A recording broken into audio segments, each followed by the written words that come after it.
Right bracket chapter 6. Abraham, father of the faithful. Now the Lord had said unto Abram, Get thee out of thy country, and from thy kindred, and from thy father's house, unto a land that I will shew thee. Gen. 12:1. From among all the prophets and patriarchs, one of the most faithful and noble was Abraham. He was righteous enough to be mentioned by name in the records of the pre-existence, and while on earth the Lord appeared unto Abram and blessed him with incomprehensible eternal promises and a vast temporal wealth. The Lord said to him, I will establish my covenant between me and thee and thy seed after thee in their generations for an everlasting covenant. Close quote. Gen. 17:7, said he, I Abraham had the Urim and Thummim, and I, Abraham, talked with the Lord face to face as one man talketh with another. God had given Abraham the rare blessing in which he could bless them that bless thee, and curse them that curse thee. He was also given the records of his forefathers concerning the right of priesthood. Then he received the promise from God that the right of the priesthood would continue in thee, and in thy seed after thee. See Abraham 2:11. God elected such men by their valiancy for him in the pre-existence, and then in mortality they would confirm that calling. The Apostle Parley P. Pratt explains, we read much in the Bible in relation to a choice or election, on the part of deity, towards intelligences in his government on earth, whereby some were chosen to fill stations very different from others. And this election not only affected the individuals thus chosen, but their posterity for long generations, or even forever. It may be inquired where this election first originated, and upon what principle a just and impartial God exercises the elective franchise. We will go back to the earliest knowledge we have of the existence of intelligences.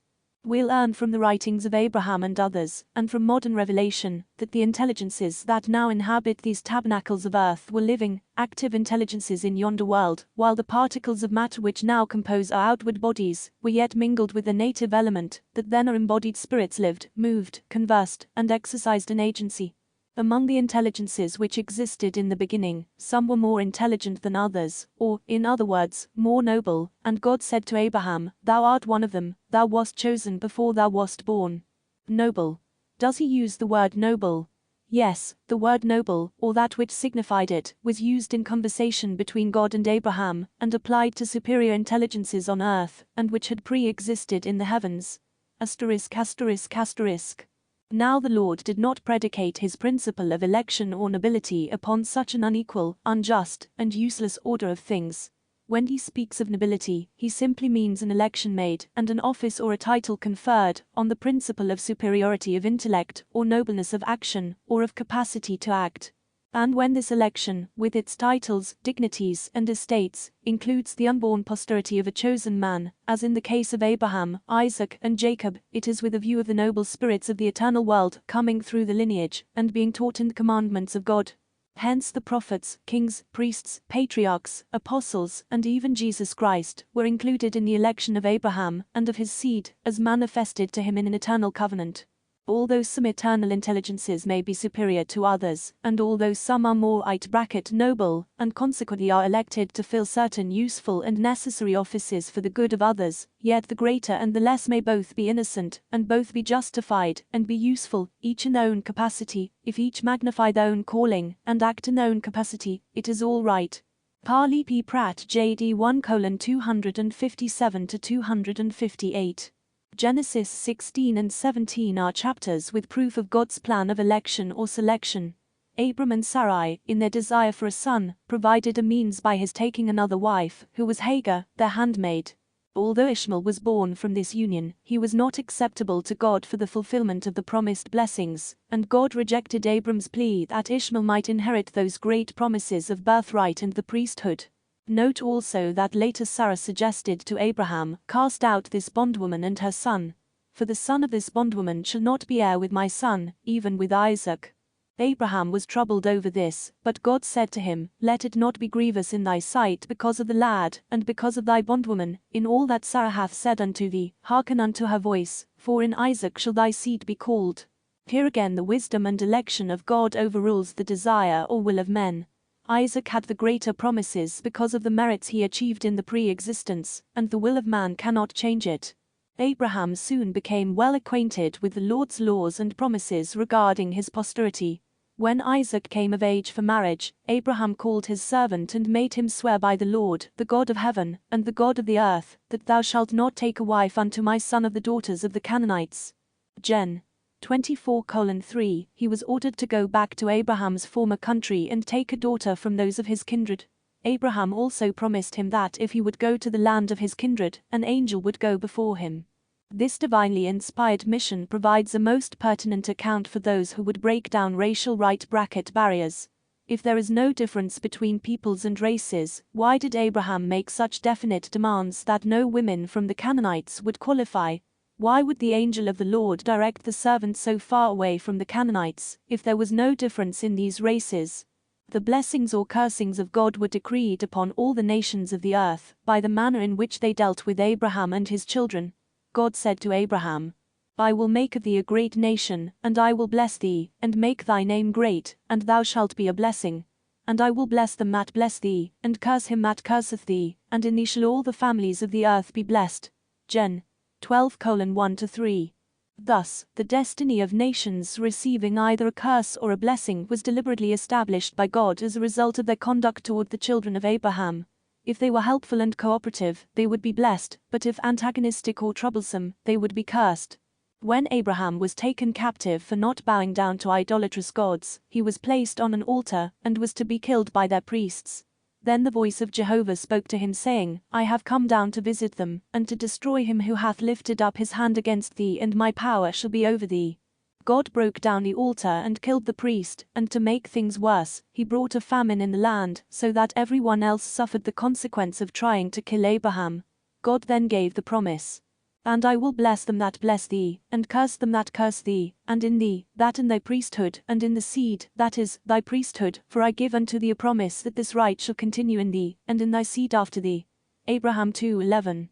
Right bracket. Then Father Abraham was called to separate himself from out of Ur of the Chaldees. Abraham and his descendants were to be set apart and segregated from the nations around them. He was even called to separate himself from his own kinsmen, to bring about the order and establishment that God had proposed. Certain races or a particular people were preferred or selected by God to carry out his specific purposes or missions. It is not favoritism as critics may suggest, but selection for specific reasons that is required by God. God promised territorial expansion and growth to Abraham's seed. They would travel to the north, south, east and west. Gen. 13:14-15. Then he was promised that in his seed a nation and a company of nations would come from him. Gen. 17:4-5. I will make thee exceeding fruitful, and I will make nations of thee, and kings shall come out of thee. And I will establish my covenant between me and thee and thy seed after thee in their generations for an everlasting covenant, to be a God unto thee, and to thy seed after thee.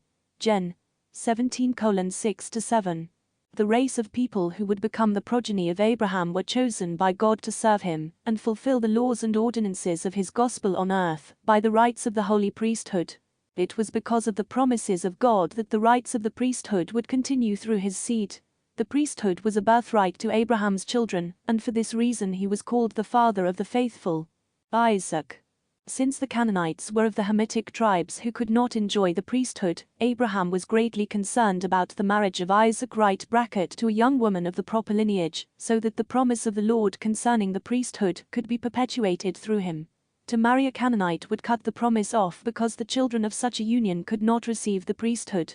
Third Thousand Years, Skousen, page 18.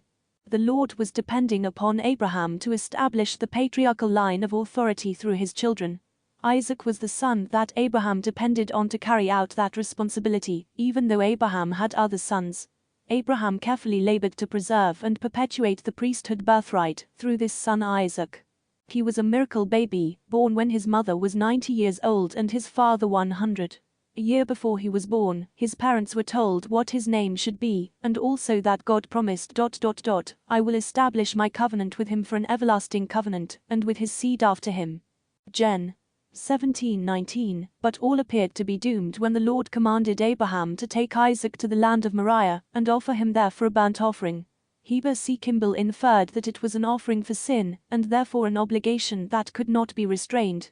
Isaac was now on the altar as a sacrifice, just as his father had been in Chaldea, but by the intervention of the Lord, both were spared. Because of the faithfulness and obedience of both Abraham and Isaac, the Lord appeared to them and confirmed the blessings which had been promised them. When Abraham placed Isaac on the altar, he dedicated him to the Lord. And when Isaac was spared, he also received the blessing promised to Abraham, because they had both obeyed my voice, and kept my charge, my commandments, my statutes, and my laws. See Gen. 26:3-5 and Heb. 11:17-18. The Lord's announcement to Abraham, "In Isaac shall thy seed be called," Gen. 21:12, was also referred to by the Apostle Paul. Romans 9:7, this was to become the Lord's choice race of people, and an everlasting covenant was made with Abraham, which would be continued throughout the lineage of his son Isaac. Some of the promises of God to Isaac were, "Thy seed shall bear this ministry and priesthood unto all nations. I shall bless them that bless thee, and curse them that curse thee. I give unto thee a promise that this right of the priesthood shall continue in thee." See Abraham 2:10-11. It was Abraham's patriarchal duty to see that Isaac was properly married, so that the promises of God concerning the rights of the priesthood could continue through Isaac's descendants. For this reason Abraham gave instructions to his oldest and most trusted servant, and made him take a covenant that thou shalt not take a wife unto my son of the daughters of the Canaanites, among whom I dwell. But thou shalt go unto my country, and to my kindred, and take a wife unto my son Isaac. Gen. 24:3-4. Why would Abraham make his servant swear that he would not take a daughter from among the Canaanites, if it were not a sin to do so? Why was it so necessary that his servant travel so many miles into Mesopotamia to get a girl from Abraham's kindred if lineage was not important? Why was that marriage accomplished by revelation if priesthood rights were not connected to that blood lineage? When the servant found the proper girl, he declared that the Lord led me to the house of my master's brethren. That marriage was directed by the will of God. If the restriction about intermarriage with the Canaanites was given to Abraham's children when he was alive, would it not also be the law and example for his descendants? When the servant of Abraham came back with a wife for Isaac, he brought a girl by the name of Rebekah. She received the blessing of being the mother of thousands of millions, so the birthright was to continue through her. Rebekah gave birth to twins, but they were entirely different. 2 nations and 2 manner of people would come through her. The Lord foretold, "And the one people shall be stronger than the other people, and the elder shall serve the younger." People would become servants to the people of Jacob, so here again the predestined rights of the priesthood were predicted before their birth. Jacob. And Isaac called Jacob, and blessed him, and charged him, and said unto him, "Thou shalt not take a wife of the daughters of Canaan." Gen. 28:1. 2 sons became 2 nations, Esau and Jacob, sons of Isaac. Again, the birthright and the priesthood would be taken from one son and given to the other. While Esau did not sense nor appreciate his condition and birthright, he did not respect it as he should have done, neither did he hearken to the counsels of his father and mother. On the contrary, he went his own way with a stubborn will, and followed his own passions and inclinations, and took to wife one of the daughters of the Canaanites whom the Lord had not blessed, and he therefore rendered himself unacceptable to God and to his father and mother. He gave himself to wild pursuits, to hunting, and to following the ways of the Canaanites, and displeased the Lord and his parents, and was not worthy of this right of seniority. The Lord therefore saw fit to take it from him, and the mother was moved upon to help the younger son to bring about the purpose of the Lord, in securing to himself the blessing through the legitimate channel of the priesthood. And as you know, his father was induced to bless him and confirm this blessing upon him. Erastus Snow, J.D. 21:370. Regardless of the differences of these 2 men, it is not meant that there should be any animosity towards each other. Neither should there be animosity between their descendants. God did not say that Jacob should be saved in the kingdom of God, and Esau be doomed to eternal hell, without any regard to their deeds, but he simply said that 2 distinct nations, widely differing, should spring from them, and one should be stronger than the other, and the elder should serve the younger. If one nation is stronger than the other, it can assist to defend the other. If the one nation serves the other, it will have a claim on a just remuneration for services rendered. If one inherits a blessing or priesthood through which all nations shall be blessed, surely the nation which is composed of his brother's children will have an early claim on salvation through this ministry. I should esteem it a great privilege if, while I was serving my brother, and we were both partaking of the fruits of my labors, he should be elected to a priesthood, through the ministry of which myself and all my posterity, as well as his own, might be taught, exalted, and eternally saved. By our mutual labors, then, we could be mutually benefited in time and in eternity. I am administering to him, and I am happy. He is administering to me, and he is happy. It is a kind of mutual service, a classification of labor, wherein each attends to the business most natural to him, and wherein there is mutual benefit. Why, then, should I find fault, or entertain envy or hatred towards my brother? Dressing a vine, plowing a field, harvesting, or building, is just as necessary as teaching, or administering the ordinances of salvation. One acts in one capacity, and the other in another, but they are mutually blessed and benefited by the separate callings and endowments. ******. The Lord blessed Esau in many things, because he was a son of Abraham and Isaac, but the peculiar things of the priesthood, through which all nations should be blessed, pertained exclusively to that peculiar branch of the Hebrews which sprang from Jacob. Parley P. Pratt J.D. 1:257.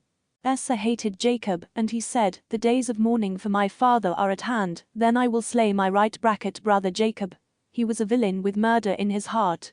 His choice of wives also revealed his apostate and wicked nature, for he married two of the daughters of Hethor the Hittites, who were descendants of the Ham-Canaan stock. Thus Esau forfeited his right to the priesthood. Esau's parents were troubled because of their son and his posterity, for they knew that only by adhering to the law of the Lord could the Lord's promises through Abraham be fulfilled in that seed.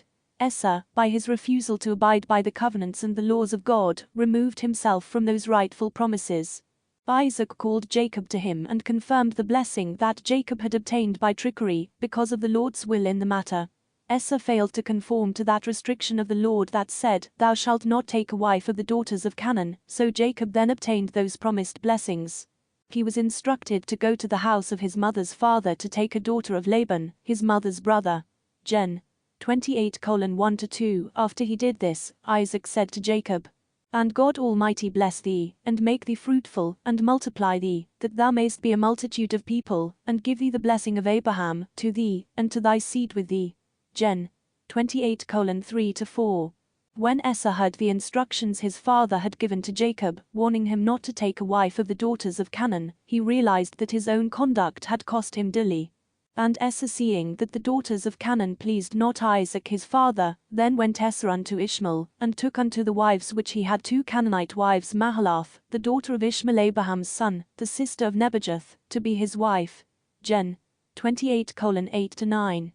Esau was still unable or unwilling to conform with the stipulation of that divine rule. The inheritance was a priceless possession and was greatly respected by all who understood it. Esau received the inheritance, but by default it was reverted to Jacob. Thus, the covenant promises followed through Jacob to his sons. And Jacob called his sons together, and gave them a patriarchal blessing which would follow through their generations after them. Each of Jacob's sons became the patriarch of a tribe, and inherited a portion of the promised covenant and blessing. The name Israel first appeared as the name given to Jacob by God when Jacob was told, "Thy name shall be called no more Jacob, but Israel. For as a prince hast thou power with God and with men, and hast prevailed." The children of Israel were so called throughout their bondage in Egypt, for the 40 years of their exodus, the many years under the judges, and as a nation for 120 years in the reigns of Saul, David, and Solomon. Israel would become a nation and a company of nations. Noah, Shem, Abraham, Isaac and Jacob built altars wherever they went, but Ham, Ishmael and Esau were aliens to the true God. The priesthood flowed through a very select course in lineages of the patriarchs. Like a single thread of gold interwoven through the masses of fiber in a garment, that chosen strain would be both precious and predominant among all their descendants. Joseph. And his brethren said to him, "Shalt thou indeed reign over us? Or shalt thou indeed have dominion over us?" And they hated him yet the more for his dreams, and for his words. Gen. 37:8. The life of Joseph is one of the most fascinating stories in the Old Testament. Hollywood never wrote a fiction story to equal the emotional feelings portrayed in the factual story of this chosen servant of God. He became a prophet in his youth, and his father understood the choice blessings that God had in store for his son. The scriptures say that Israel loved Joseph more than all his children, and for certain reasons. Joseph was destined to receive a double portion of the coveted birthright in the house of Israel. When Jacob made a coat of many colors for Joseph, it caused jealousy and hate from his brothers, and they could not speak peaceably unto him.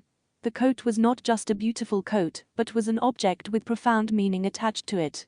Each son of Israel had a color given to him, which was his standard, similar to the way we use a flag, and these standards represented their birthright in the house of Israel.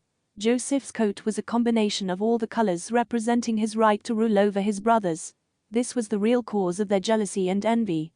The Lord confirmed the representation in Joseph's coat by revealing it to Joseph in a dream, in which his sheaves stood upright, but 11 others bowed down to his. The brothers seemed to understand the divine message because they replied, "Shalt thou indeed reign over us?" And they hated him yet the more for his dreams and for his words. Gen. 37:8. Joseph returned a little later to relate another dream. In this one he saw the sun, moon, and stars all making obeisance to him. It was a further confirmation and a prophecy of Joseph's future leadership among the house of Israel. This was too much for his brothers to accept, so they sold him as a slave. However, even as a slave, God was with him and turned his misfortune into a blessing. In Egypt, Joseph gained the respect of the captain of the guard, named Potiphar, but this too was lost when he refused a temptation from the man's wife. Joseph's reply to her offer was, "How can I do this great wickedness, and sin against God?" For that answer he was given 10 years in prison. But God intervened and eventually made Joseph the prime minister, a position second in command of all of Egypt. The tables were now turned, and Joseph's brothers and the rest of the world would become subservient to this young man. Through Joseph, God revealed the future of Egypt, and also gave him instructions in how to prepare for the 7 years of famine. This famine caused Joseph's brothers to come to Egypt for food, and when the brothers met Joseph, they bowed themselves before him, fulfilling the dream of the sheaves. When Joseph invited them to eat with him, he sat them at the table according to their birthright, Gen. 43:33, which caused them to marvel one to another. Then the brothers left for home, but Joseph had put his cup in one of their sacks. When the Egyptians caught up with them and accused them of stealing it, the brothers said, "With whomsoever of thy servants it be found, both let him die, and we also will be my lord's bondmen, or slaves." Gen. 44:9. The cup was found, and thus by their own words, they became eligible to be servants to Joseph. When the brothers returned to Joseph, he revealed his identity and said, "Now therefore be not grieved, nor angry with yourselves, that ye sold me hither, for God did send me before you to preserve life."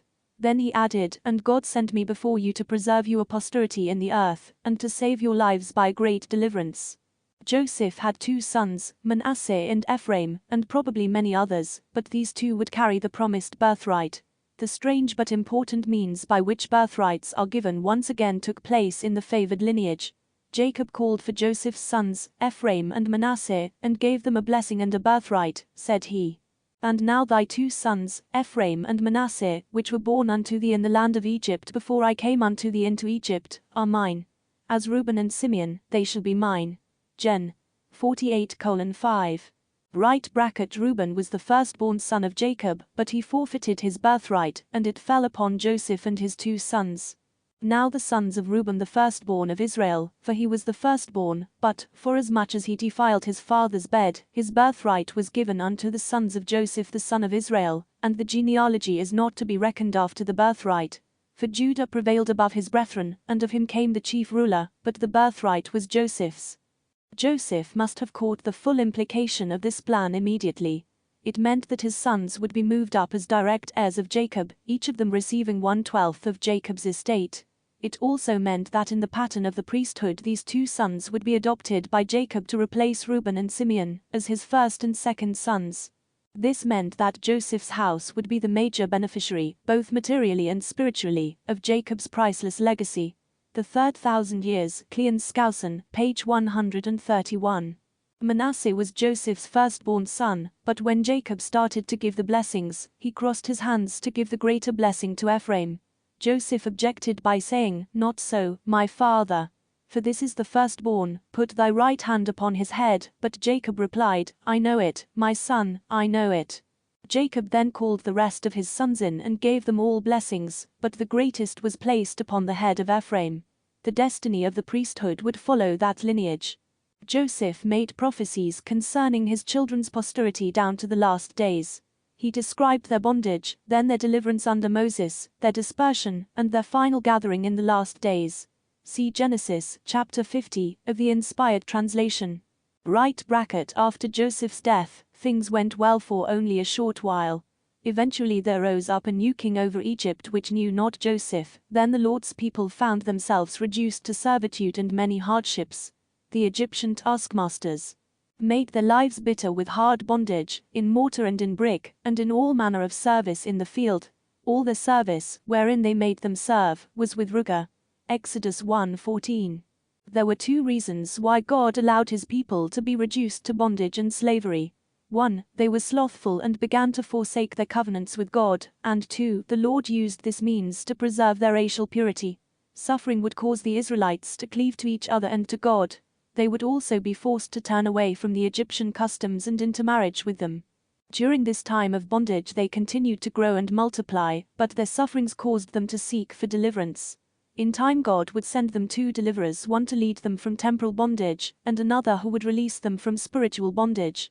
Joseph's dream, in which he saw the stars bow down to him, indicated a greater distance in time and numbers. The descendants of the other brothers of Joseph would someday give obeisance to the descendants of Joseph.